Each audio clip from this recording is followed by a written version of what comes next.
Classificação indicativa. Livre para todos os públicos.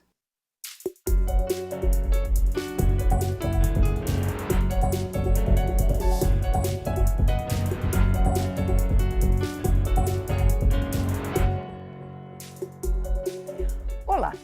O Congresso analisa a medida provisória que permite prorrogar de 5 para até 14 anos o prazo para a conclusão de investimentos em duplicação de rodovias concedidas. Nos leilões entre 2013 e 2015, as empresas tinham prazo de 5 anos para a duplicação completa do trecho concedido.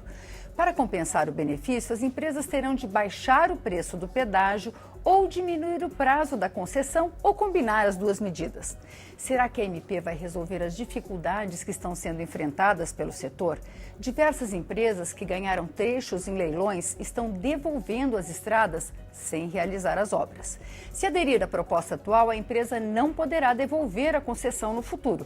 O Câmara Debate da Rádio TV Câmara vai discutir o tema com os deputados Hugo Leal, do PSB do Rio de Janeiro, e Nelson Marqueselli, do PTB de São Paulo. Deputado Hugo Leal, vai resolver esse problema de relicitar, de devolver a obra? A Invepar acabou de devolver um trecho da BR-040 que liga o Distrito Federal a Juiz de Fora, sem realizar a duplicação. Isso vai resolver o problema do setor? Não, veja, eu entendo que essa medida provisória 800, inclusive, é um assinte com relação ao parlamento. Essa discussão acabou de ser feita na medida provisória 752, poderia ter sido inserido. Havia um debate, né? Eu participei ativamente dessa medida provisória 752, da comissão especial, do debate no plenário. O relator Sérgio Souza chegamos até a fazer uma discussão nesse sentido, mas, obviamente, isso não era pertinente, até porque o benefício que seria recebido é só pelas concessionárias. Para o público e para o próprio poder público, não tem o significado que eles desejam. Ou seja, eu vou estender o prazo de 5 para 14 anos, não vou reduzir o pedágio conforme está sendo previsto aqui, não vai haver redução, porque precisa manter o fluxo. E quem que está beneficiando com isso? Eu acho impressionante que, se a Invepar devolveu, relicite, faça a nova relicitação. Quem não está conseguindo pagar, quem não está conseguindo cumprir, caducidade no contrato, é o que já tem previsão. Eu não vejo que essa medida provisória possa ser uma medida provisória de interesse público. Na minha avaliação, não. A 752 tinha decidido o quê, deputado? A 752 tinha decidido relicitação, aqueles casos onde poderia haver, não conseguir. Foi o caso da Invepar, da BR-040, aqui, que sai de Juiz de Fora até Brasília.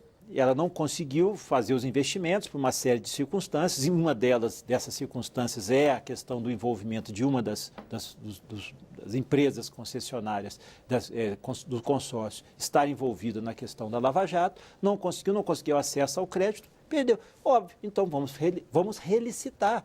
Perfeito, essa era a lógica, essa era a vertente, até fazer um novo programa, um projeto, uma extensão, que seja.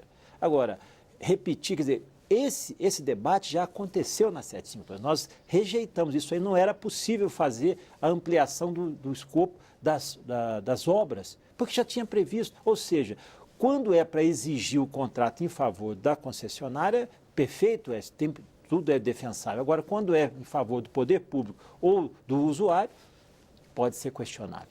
Deputado Nelson Marqueselli, o que o senhor acha dessa proposta?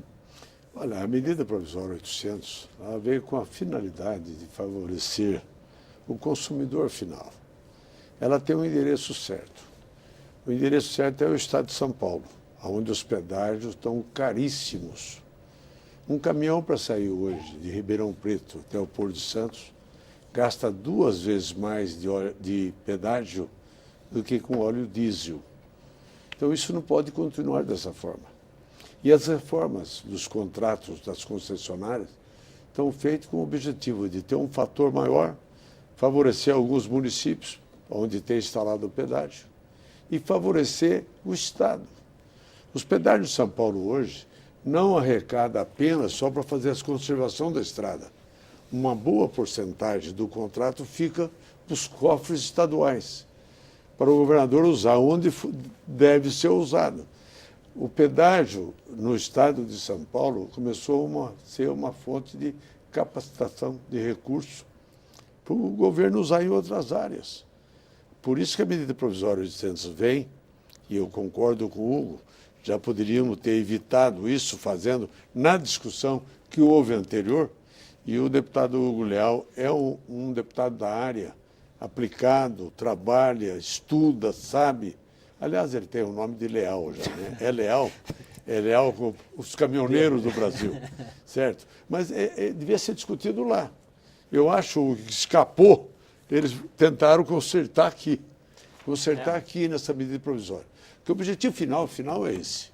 Final é segurar o preço dos pedágios, dando mais anos para ele poder fazer, obrigando a duplicidade de pistas e tentar, nessa renegociação, tirar o Estado que está bicando uma porcentagem muito grande nos pedágios brasileiros. E é necessário dar nota fiscal, é necessário abater no imposto de renda toda essa despesa, o eixo suspenso não pode ser cobrado. Você está sentada. Lá eles cobram o eixo suspenso. Por que não, em vez de cobrar por eixos, por que não cobra pela tara, pelo peso do veículo? Um carro mais leve paga menos. O caminhão que estiver mais carregado paga muito mais. Em vez de eles colocarem uma série de coisas, certo? Colocasse uma balança rapidamente, ela instalada no box, ela pesou, já dava o peso. E já saiu o ticket que está usando lá. Seria uma inovação necessária e uma inovação que ia ser muito mais barato para o consumidor e nós íamos ter muito mais certeza da conservação. Porque o que estraga asfalto? Peso, muito peso. Então, isso é necessário nós tomarmos cuidar das pistas desse jeito. Contrato prazo maior é para ter um preço menor e ter um serviço melhor. Concordo com o Hugo, isso aqui devia ter sido feito já na negociação que eles fizeram anteriormente. Agora, deputado Hugo Leal, o senhor não acredita que esse preço vai baixar? Por quê? Não, porque já foi manifestado, inclusive, pela Associação Brasileira das Concessões Rodoviárias, dizendo que é necessário que esse fluxo seja mantido, que o valor seja mantido, isso que me surpreendeu mais ainda, para poder compensar, inclusive, a extensão e ter o recurso necessário. Mas, peraí, não estou entendendo. Estende o prazo, que é a possibilidade até de haver redução, não mexe na tarifa e eu estendo o prazo, só ganha prazo para poder fazer a obra em outro momento. Que tipo de benefício é esse? A quem interessa um benefício desse? Eu quero só ver um aspecto aqui que o deputado Marcheselli falou, é que o sistema de concessões das rodovias paulistas, o sistema estadual de concessões, foi diferente do sistema nacional, o sistema federal. Tanto que nós temos três fases que nós passamos aqui. As concessões que foram feitas lá no início, em 95, 96, que ainda não existia NTT, era DNR, e no meu estado, Rio de Janeiro, foram das 5 licitações, 4 foram no meu estado, por isso o Rio de Janeiro foi um grande laboratório das primeiras concessões. O segundo lote, que foi em 2007, pegou algumas rodovias, a Fernão Dias, por exemplo, que vai até o Paraná, no Rio de Janeiro pegou a 101 Norte.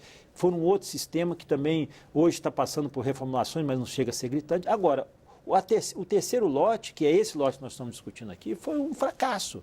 Foi um fracasso porque foram fazer avaliações, inclusive com relação à disponibilização de recursos, que não tinham condições de fazer.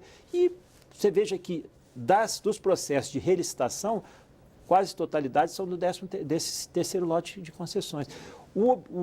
A Malha Paulista, ela teve uma outra avaliação, eu até, em certo aspecto, eu acho que até esse aspecto da arrecadação parte para o Estado, até não acho que seja negativo. Isso poderia reduzir o valor do pedágio, mas não acho negativo, porque a cobrança de rodovias concedidas poderia financiar as rodovias menores, especialmente as rodovias rurais. Dentro de um aspecto, poderia até criar um valor. Mas nas rodovias federais, nem isso. O aspecto, o pedágio é cobrado e o valor é compensado estritamente para poder fazer essa aplicação, deveria fazer na concessão. Mas eu tenho exemplos no meu estado, no estado do Rio de Janeiro, que o recurso é arrecadado, o que é lucro obtido pela concessionária, às vezes é disponibilizado para outras rodovias ou para outros investimentos do consórcio. Isso é o que eu digo. Da forma que está sendo colocada aqui, eu não vejo que essa seja a alternativa ideal para a população. vou chegar para o usuário e falar assim, não, olha só, o que era para fazer em 5, nós vamos dar 14 anos. Mas o pedágio vai ser mantido esse valor porque esse pedágio é importante para financiar a obra. Pera, como assim? Então, qual é o benefício que vai ter? Se eu estendesse por 14 anos a obra e o pedágio caísse a metade, talvez até justificaria. Como aconteceu, por exemplo, na relicitação da Ponte Rio-Niterói, que era um dos trechos que foi concedido em 95. O pedágio caiu, só que a extensão, o contrato de licitação de 30 anos. Teve uma disputa longa, tiveram 7 empresas que participaram, 7 consórcios. Veja, isso é impactante para a população e a avaliação dos investimentos. Mas tem um erro, eu acho que um erro de avaliação da agência, mas deixa aqui a Marqueselli falar. Deputado Marqueselli, isso não está previsto na MP, essa previsão que o senhor... Não. Tudo isso não está previsto lá. Por isso eu falei que ele devia ser o relator. E isso pode afetar São Paulo? Não pode afetar, porque isso é uma previsão, o que o senhor está falando é uma legislação específica de São Paulo. Né? Eu tenho um bom relacionamento com transportadores, os caminhoneiros, empresas que fazem transporte. Hoje a despesa maior dentro da transportadora é o pedágio. O pedágio é altíssimo. Inviabilizou, inclusive, muitas transportadoras. O pedágio no estado de São Paulo é um absurdo. Você não pode descer de São Paulo a Santos, que dá 100 quilômetros lá, pagar 25 por eixo. Uma carreta tem 10 eixos. Pagar R$250 para descer e R$250 para subir. Às vezes o frete não chega a tanto. Isso é um absurdo que está. Então, eu acho que essa medida provisória ela veio aqui com o intuito de reduzir preço de pedágio. Esse é o objetivo maior. E eu não sei quem vai ser o relator, mas o relator tem que trabalhar com essa visão, reduzir preço de pedágio. Porque os pedágios federais ainda é R$3,80, R$4, tem um preço relativamente... Não mais nas rodovias federais, que não é bem isso não. Não passa disso. Você pega em São Paulo, o mais barato é R$14, R$15.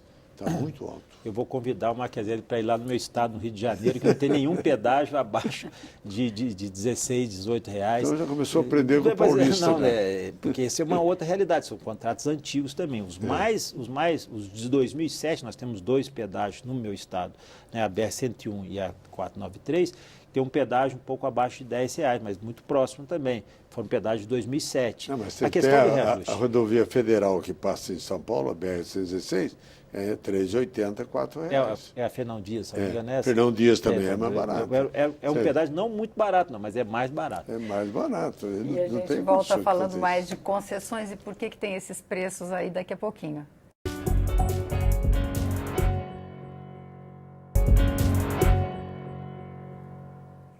O Câmara Debate está de volta. Hoje nós estamos discutindo concessões com os deputados Nelson Marqueselli, do PTB de São Paulo, e Hugo Leal, do PSB do Rio de Janeiro. Deputado Hugo Leal, o senhor estava criticando essa MP. Agora, em termos de direito administrativo, quando um contrato fica impossível de ser cumprido por circunstâncias alheias à vontade da empresa que tomou a concessão, ele precisa ser refeito. As empresas alegam que a crise econômica provocou uma queda muito grande no rendimento, né, no movimento nas estradas. E praticamente todas as concessões do governo Dilma estão com problemas de financiamento, de licenciamento ambiental e algumas com esses problemas aí de envolvimento na Operação Lava Jato. O senhor acha que isso não justificaria? Justifica, claro que justifica. Então, já que tem dificuldade, quando você aluga uma sala, uma loja, uma casa e não consegue pagar, você faz o quê? Pode até renegociar. Se não conseguir pagar, devolve. É isso que tem que acontecer. Ele se relicita. Eu acho que isso é uma lógica que tem que ser levada. Essa questão da negociação tem que ser boa para você e boa para o proprietário. Mas agora, o proprietário, que vamos chamar o poder público, o governo federal, é um, mas o usuário é outro. O usuário somos nós. Eu quero ter a resposta. Eu quero ter a resposta mais rápida possível. Eu quero ter a obra. Então, veja o que aconteceu no segundo lote. O segundo lote das concessões, a gente tem que fazer sempre uma busca histórica. No segundo lote das concessões, quem ganhou, quem veio participar, porque vieram as empresas brasileiras, mas quem ganhou a maior parte dos lotes foi uma espanhola, chamada OHL e Acciona. As duas fizeram algumas obras, investiram, Mas a pressão foi tão forte em 2007 para 2008 que eles acabaram devolvendo os contratos. Lá no Rio de Janeiro a OHL saiu, acho que em São Paulo também já deve ter saído, vendeu para a Artéries. Não tem problema não estou discutindo essa questão, mas é porque o mercado estava tão fechado, só podemos nós da forma que está sendo. Então, veja, nós falando do primeiro lote, que eu acho que é a parte, esse aí tem que ser totalmente revisto, porque foi num período onde não existia nem a NTT. O segundo lote, que foi no período ainda assim, um antecipado, segundo governo do Lula, e o terceiro lote, que foi em 2013, no governo do Dilma. Mas veja, 2013, quando fizeram, nós já estávamos com o pé na crise, já estávamos iniciando o processo de crise. Poderia ter sido revisto, poderia ser reavaliado, com um pouquinho mais de visão de longo prazo, porque os contratos de concessão são de longo prazo, não viram. E fizeram dessa forma, vamos desenvolver, crescer o país, só que sem condições. E eclodiu com uma série de circunstâncias. O que eu quero colocar aqui? Duas coisas, eu acho que, para mim, eu questiono essa questão hoje do processo de regulação da Agência Nacional de Transportes Terrestres. Porque é o seguinte, na realidade, nós tínhamos que ter um contrato de manutenção manutenção, conservação de iluminação, conservação da estrada, rodovia. Esse é um contrato, o valor, o pedágio para pagar. E um outro sobre as obras. As obras poderiam influenciar ou não, porque no momento em que você mistura a conservação e a manutenção com as obras, você cria um ambiente que acaba não fazendo nenhuma coisa nem outra. O meu estado, lá, a BR-040, que vai do Rio a Juiz de Fora, hoje está na pior situação possível. Para mim, aquilo que está acontecendo lá no Rio de Janeiro é criminoso. Já tinha que ter saído há muito tempo a concessionária que está explorando, porque ela parou a obra, uma série de problemas que teve, eu acho muito mais de gestão de avaliação, e também agora ter a conservação. Ou seja, você não consegue nem discutir mais dentro de uma perspectiva. Já está há 20 anos, a obra por exemplo, da subida da serra de Petrópolis, do Rio de Janeiro até Petrópolis, já deveria estar pronta desde 2006. Nós estamos em 2017, a obra ficou pela metade, que era para ser entregue em 2016. Veja que situação que eu digo assim, é chocante, é criminoso uma situação dessa. Mas por quê? A culpa é de quem? A culpa é só do governo federal? Ou a culpa é dessas empresas? Aí você vai chegar e falar para ela assim, não, eu vou autorizar você a estender o prazo para 14 anos para você acabar a obra. A benefício de quem? A interesse de quem? É isso que esse que é o questionamento. Dividimos. E outra coisa, a ANTT não pode fazer a licitação de uma obra, de uma concessão dessa natureza. A ANTT tem que fiscalizar. Quem faz a autorização, a concessão, é o Ministério do Transporte. Porque senão a ANTT fica na obrigação, como ela preparou, ela fez o edital e ela licitou, de manter aquele edital, às vezes, de manter até algumas considerações. E aí acaba, entre aspas, tentando advogar, justificar algo que é injustificável.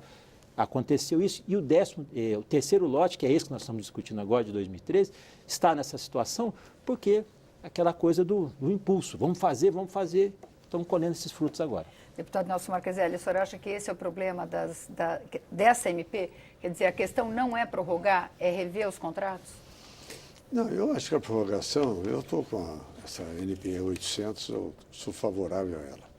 O que ela precisa ser melhorado, certo? Eu acho que a prorrogação ela tem que trazer benefício para o consumidor, reduzir preço do pedágio. Concordo com o Hugo separar as obras da conservação, isso é fundamental.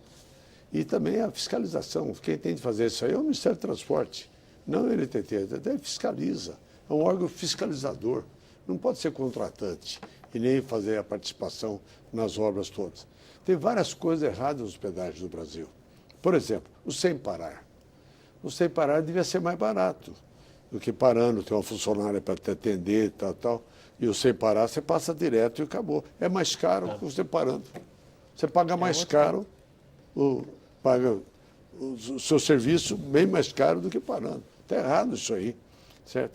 E o preço do transporte de cargas devia ter um preço muito melhor. Hoje o preço do automóvel, dos carros passeio, o preço é inferior ao dos caminhões. Deve ser o contrário. Deve investir no transporte, dar um pedágio mais barato, dar condições das transportadoras que levam as mercadorias do norte a sul, leste a oeste, ter condições melhores no pedágio, certo? E o automóvel não, podia pagar um pouco mais os automóveis no país. Você pega uma descida de São Paulo para Santos, para o Guarujá, num final de semana, você vê o fluxo de automóveis que tem, a arrecadação absurda que eles fazem, com o mesmo pedágio, com a mesma estrada. O fluxo é muito maior, muito grande em cima. Eles até limitam 2 pistas para descer, uma só para descer, para subir depois, faz as pistas para subir quase todas, deixa só uma para descer. A tal volume de veículos que desce para o litoral. Deveria ter um preço melhor, pelo menos para aqueles que transportam carga para o Porto de Santos. E não tem, pagam mais caro. É um absurdo. Eu acho que isso aqui, essa medida provisória, ela tem que ter um endereço certo. Senão, não justifica. Tem um endereço certo. Reduzir preço de pedágio. Você pode dar um prazo maior, reduzir o preço de pedágio. E concordo com eles, separar obras da manutenção. E a fiscalização tem de ser pela ANTT, o contrato é pelo Ministério do Transporte. Agora, o que, pelo menos os analistas estão falando, que essa medida provisória tem outro endereço, que é salvar 4 grandes concessões, que seriam investimentos de quase 20 bilhões, são investimentos de bastante vulto. Agora, 4 concessões que seriam de grandes empresas. E eu estava vendo um dado curioso, que das concessões do governo Dilma, tem uma só que funciona, que é um consórcio de pequenas empresas. O que está errado nesse processo, deputado Hugo Leal? Veja, eu acho que os analistas, né, vamos chamar os analistas do mercado, a gente sabe mais ou menos por que foi feita essa medida provisória. Porque a discussão na 752 foi vencida. Não podia fazer. Agora, resolveu enfrentar. Por isso que eu falo que é um assinte ao parlamento. Primeiro que você não pode editar uma medida provisória com o mesmo teor, no mesmo ano legislativo, pelo menos, poder respeitar o ano legislativo e fazer o ano que vem. Não, mas o país tem pressa, precisamos investir. Investir para quem? A que beneficiário é endereçado isso? Mas é uma situação, eu digo, que chega às raias do absurdo. Para mim, particularmente, na linha do Marqueselli, se fosse apenas para poder estabelecer uma redução tarifária, seria perfeito. Mas nem isso, da forma que está escrito aqui, só fala na recomposição, na ampliação do contrato. Por que não foi? Por que não tiveram a audácia de colocar isso? Por que o relator Sérgio Souza, que é uma pessoa extremamente equilibrada, não colocou isso no relatório dele, na medida provisória 752, que se transformou na lei 13.448? Isso é uma pergunta. Não só para salvar esse terceiro lote de concessões. Como se salvar? Né? Salvar para quem? Não, porque é importante, nós já ganhamos, nós só queremos manter e que o contrato seja respeitado. Nós tentou para o contrato ser respeitado, conclua a obra. Aqui tem, Hugo, a visão tem de ser aqui ajudar os caminhoneiros. Mas não vão ajudar os caminhoneiros. Na hora que você ajudar os usuários. Demais. Fazer estrada melhor, fazer a obra que precisa, mas ajudar o transporte. Está muito caro o transporte no Brasil. Olha só, hoje... Mas a qualidade das estradas também afeta o transporte. Sim, o preço do transporte. Sim. Né? Quer dizer, na medida em que as concessões não são efetivadas, também, o transporte, a economia está pagando. O que eu concordo, Marqueselli, num aspecto aqui, eu fiz uma sugestão, até mesmo contrariando aqui alguns princípios, eu fiz uma sugestão a essa medida provisória, dizendo o seguinte: a isenção, quer dizer, o diferimento de pedágio, por exemplo, para o transporte rodoviário urbano de passageiros. Né? Às vezes o pedágio fica entre uma cidade e outra, dentro da mesma cidade, de um bairro a outro, o transporte rodoviário urbano, às vezes não tem alternativa, tem que passar pelo pedágio, é cobrado. Isso impacta na tarifa. Um transporte rodoviário urbano não deveria pagar pedágio, não pode pagar pedágio. É contrassenso, porque isso impacta na tarifa. E se a gente quer ter um diferimento, quer ter um transporte público de qualidade, com valores que sejam razoáveis, eu acho que isso seria uma lógica na concepção. Se a medida provisória fosse dentro da lógica que o deputado Marqueselli defende, ótimo, então vamos reavaliar essa questão da redistribuição, dos valores do pedágio. Porque a pergunta é, por que quando você... Hoje, por exemplo, lá no meu estado, tem pedágio que custam próximo a R$18. R$18, viu? Então, não é só São Paulo, não. 16, 17, 18 reais. Tem até pedágio, que é estadual, de rodovia estadual, que no final de semana é R$25. 24, igual reais. No Guarujá. Mas tudo bem. Vamos aqui na seguinte lógica. Por que essa questão não é discutida de forma acho, mais racional, separando a questão do que é obra, do que é manutenção? E por que fazer nesses que já estão em execução, fazer esse tipo de benefício, vamos colocar assim. Eu não acho, isso é a visão minha, eu costumo sempre dizer, eu sou 513 avos, eu sou facilmente ser vencido aqui, desde que me convençam de ser vencido ou de me ser convencido, desde que mostre, apresente o espectro do que está sendo discutido aqui. Hoje, particularmente, eu não vejo isso, eu já manifestei. E a definição hoje da entidade que representa as concessionárias, e nada contra o processo de concessão, quero deixar claro aqui, eu não sou estatizante, não sou nessa linha, mas eu acho que o processo de concessão precisa passar por uma revisão, inclusive dos próprios partícipes, das empresas que participam dele. Essa, para mim, que é a pedra de toque dentro dessa discussão. Porque o que eles falam? Eles falam, respaldado pela medida provisória, inclusive num documento, eles disseram que o governo federal cria uma fórmula inteligente que cria condições de financiamento ao manter a tarifa no nível atual, até que os trechos sejam duplicados. Não pode. Mas isso que eu estou falando, benefício é para quem? Tem que ter redução. Benefício é para quem? Deputado Maquiselli, o que o senhor propõe são critérios para estabelecimento de pedágio. Lógico, tem que ter uma redução. Não pode, dessa forma, cuidar, penalizando o transporte brasileiro dessa forma. Não justifica preço de pedágio na altura que está. O transporte de cargas está pagando muito, estamos quebrando transportadoras. Caminhoneiros autônomos está acabando no Brasil. Eu quero fazer uma discussão com o Marcheselli aqui sobre essa questão do transporte de carga. Eu acho que é uma discussão muito importante, interessante, que eu gostaria muito, Marcheselli, de nós termos a oportunidade de fazer esse debate. Então já fica combinado para o próximo Câmara Debate. Eu tenho pontos de vista divergentes, mas vamos respeitar para uma próxima. Esse termina aqui. Você pode rever ou compartilhar esse e outros programas na nossa página, câmara.leg.br ou no YouTube. Obrigada pela audiência e até a próxima.